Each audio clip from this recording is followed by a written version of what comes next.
What's up, guys? Flash Frame here with a Flash Shock review of Friday the 13th, the video game.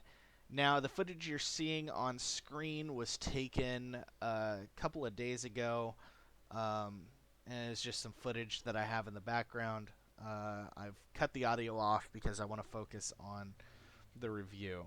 Now, first off, I want to give a shout out to GGG Man Lives and say I think I got you right. I'll link in the description to these channels. Jim Sterling, gotta love Jim Sterling. Thank God for Jim Sterling.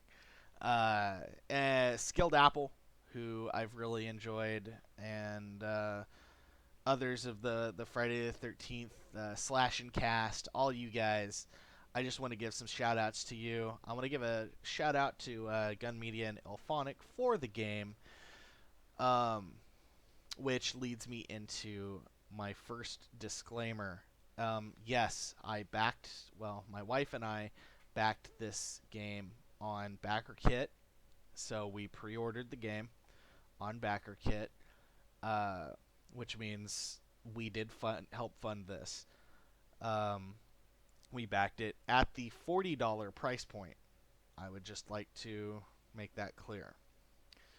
First off, there was a time that you could get this game for $30 when it was first set up.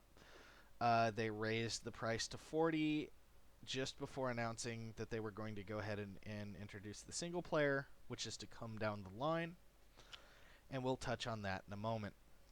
But I wanted to give full disclosure that yes, I have backed this game. Yes, I have been in active discussion about aspects of the game with the developers. I've spoken at length with Ben and Wes from Gun Media, and I just want you guys to know, fair and right out the gate, that yeah, I'm in contact with these guys, and that yeah, maybe that does color my perception. But there's some things that have been discussed by other streamers, other reviewers, that I wanted to touch on with Friday the 13th. Now, I did participate in the beta, so I came into the release already knowing a good amount of the what I was getting into. And to a degree, I feel that that's one of the biggest problems this game has, is people don't understand underlying mechanics and aren't willing to go around and look for information on those underlying mechanics. That being said, there are a lot of frustrating things in Friday the 13th that can take you out of the experience. Primarily, there are some animation glitches. There are instances where everything is kind of contextual, as you'll see button prompts come up on the screen to do actions. Sometimes those context-sensitive actions break. You'll enter a closet to hide, and when you exit, the camera won't go back to normal, so you have to enter and exit again, and maybe that fixes it. I've had floating glitches where I've glitched through a tent and floated through the air. There are glitches where characters can't be killed, glitches where characters are hard to find for Jason, etc. So that's the bad. Obviously, there's also been it's been a very rocky launch. There's been server issues, database issues, which are tied to character progression, which was keeping you from leveling up and gaining new skills for your counselors, such as that. Now, as of this review, the progression system issue has been fixed. Ever since the Friday launch day of Friday the 13th, Gun and Illphonic had been working around the clock to fix the server issues, and as of Tuesday after launch, those issues do seem to be fixed. Now, a lot of reviewers have come out and talked about Friday the 13th prior to these fixes, and that's fine. Yeah, at the time of launch, there were some serious issues. As of right now, most of those issues in regards to the database and the server login issues are fixed. Um, some glaring issues. UI is a little funky. No rebindable keys. Now I want to highlight this. No rebindable keys at all. If you're a keyboard mouse player, you're SOL on rebinding your keys. That being said, the gamepad support for this is great. I have had no problems playing with an Xbox 360 gamepad. In fact, I can tell you that the game was developed with it as a primary input method. So I definitely recommend a controller for this game, even if you're playing on PC. It's not going to impact your performance. The kind of game that this is, you don't need the mouse keyboard kind of perfected aiming or anything like that. It's not something you need to worry about in Friday the 13th. That being said, I can see why not having solid, uh, not having the ability to rebind your keys would be a deal breaker for some people, and I want to get that out of the way. Yes, it is an issue.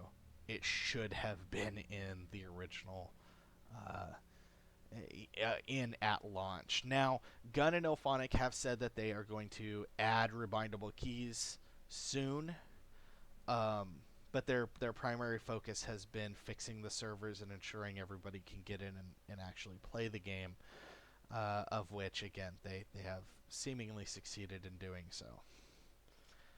With a few outliers saying that they're still having problems, which could be tied to a database error in regards to their accounts that cropped up after the initial flood of people trying to log in.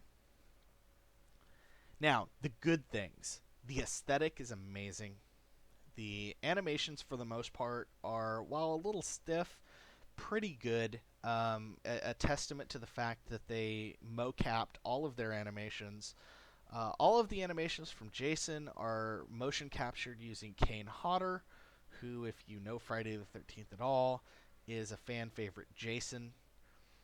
Harry Manfredini came in and did all of the score for the game, while in-game music that can play from radios has music from Crazy Licks, who did some custom 80s-esque tracks for the game that sound great. Unfortunately, if you are a streamer, be aware the Crazy Licks tracks could potentially copyright flag you. That being said, they do have an option to turn off the copywritten music in the game, and I want to give a shout out to Gun and Illphonic for doing that, because that is something that a lot of devs don't put in their games. So there's a lot of good things with the game. It feels good to play. It nails the atmosphere of Friday the 13th. There's some bad things. There's bugs. The rebindable keys issue is definitely something that needs to be fixed. And for some people, there's not enough value here to justify the $40 price point. The game launches with 3 maps and 1 game mode.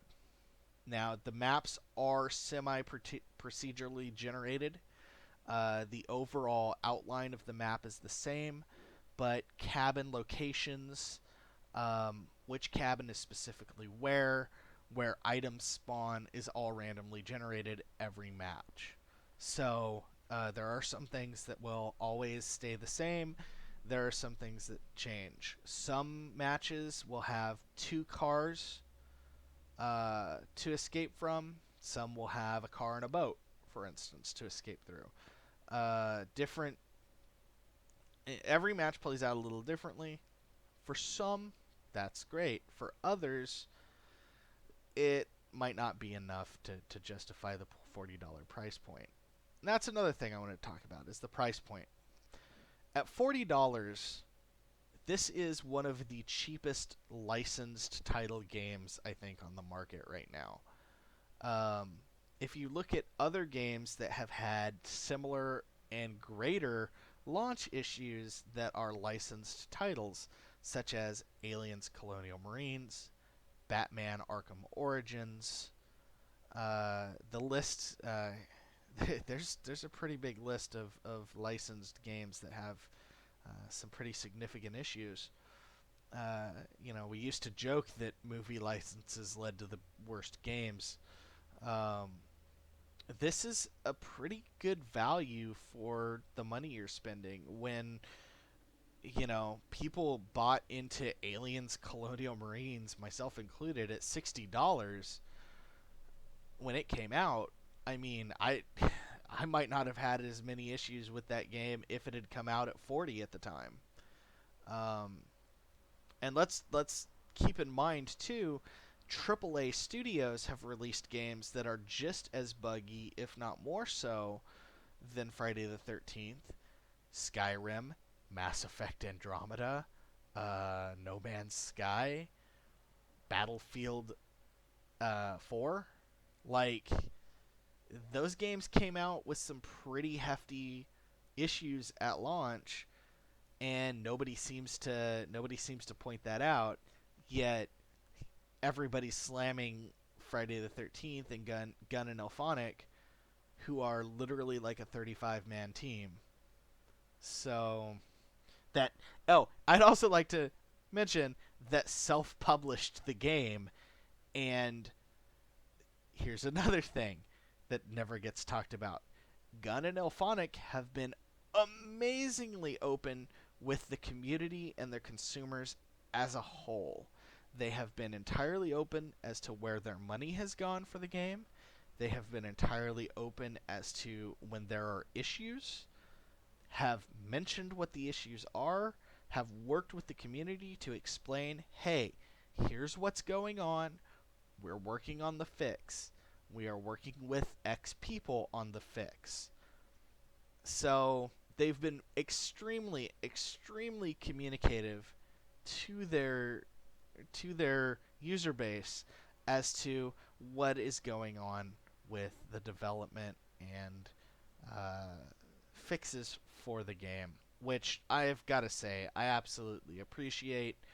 The last time that I saw this level of developer and player interaction was right out during the beta of MechWarrior Online, which, if you know anything about that game and followed its development, the devs of that game eventually ran from the player base, told them that they were on an island and that their input did not matter.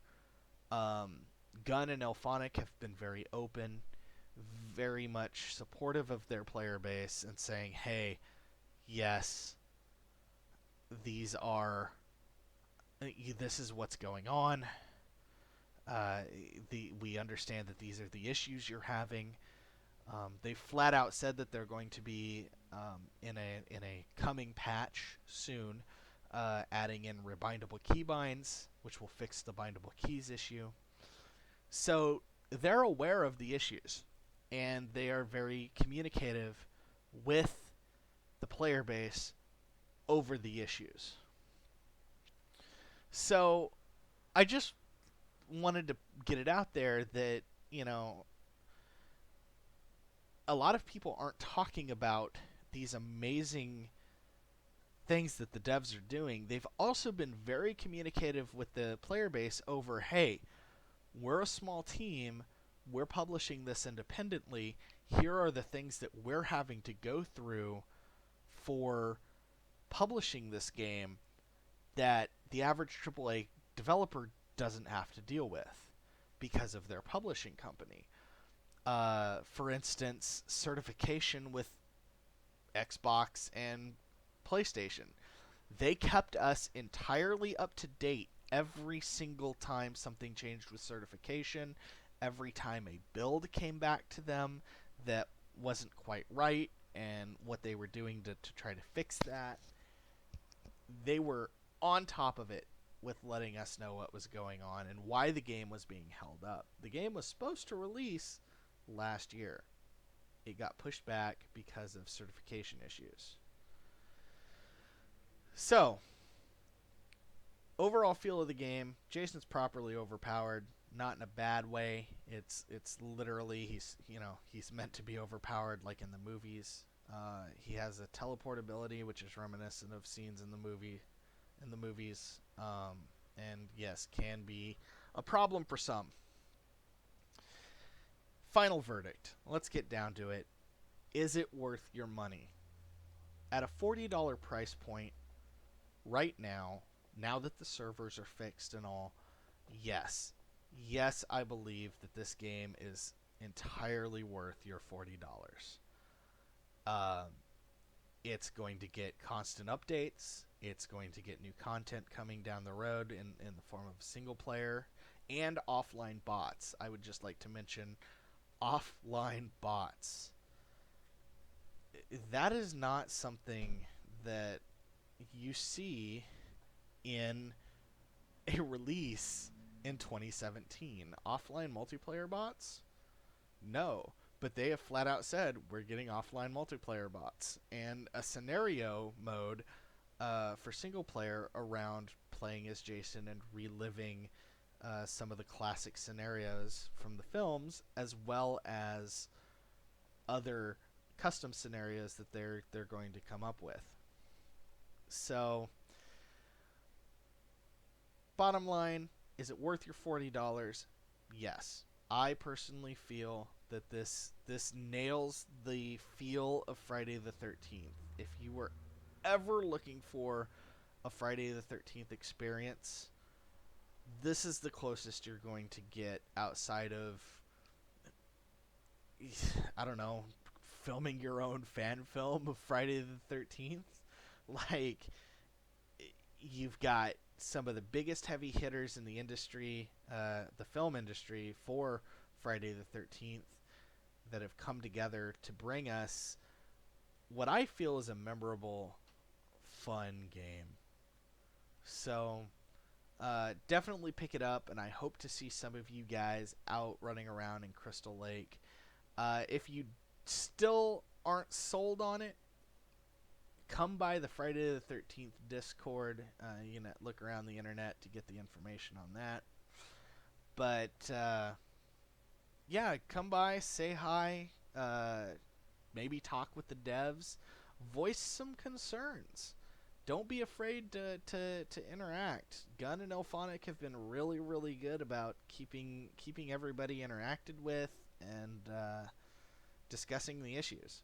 So, anyways, that's it for today, guys. I just wanted to give my take and maybe make some people aware of some things that they may not have been aware of regarding Friday the 13th that like I said, seem to get a little bit glossed over in the reviews. So, I feel it's worth your money. Other people have felt it's not. At the end of the day, it's up to you. Do you want a fun Friday the 13th experience? It's here. The Friday the 13th game that many of us have wanted since the old NES days is finally here.